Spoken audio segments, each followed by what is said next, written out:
ఇవాళ నేను చేయబోయే రెసిపీ బీట్రూట్ ఫ్రై అండి. రైస్‌లో కూడా చాలా బాగుంటుందండి. రైస్‌లో ఒట్టిదా తినేసేయొచ్చు.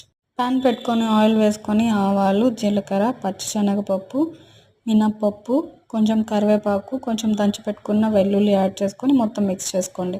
మనం కట్ చేసి పెట్టుకున్న బీట్రూట్ వేసుకొని మొత్తం మిక్స్ చేసుకొని ఒకసారి మూత పెట్టుకోండి. మూత తీసాక కొంచెం సాల్టు, కొంచెం పసుపు, కొంచెం కారం యాడ్ చేసుకొని మొత్తం ఒకసారి మిక్స్ చేసుకొని మళ్ళీ మూత పెట్టేసుకోండి. మొత్తం మిక్స్ చేసుకున్న తర్వాత మూత పెట్టేసుకోండి.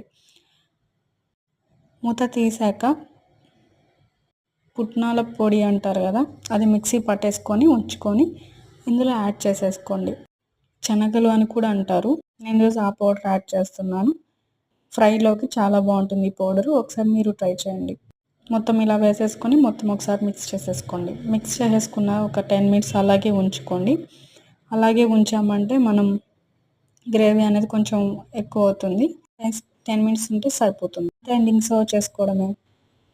చాలా healthy and easy process. Taste కూడా చాలా బాగుంటుందండి.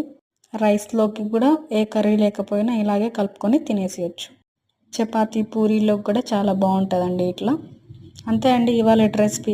మరికొన్ని ఫుడ్ వీడియోస్తో రేపు కలుద్దాం. ఇంతే అండి ఇవాళటి ఫుడ్ వీడియోస్.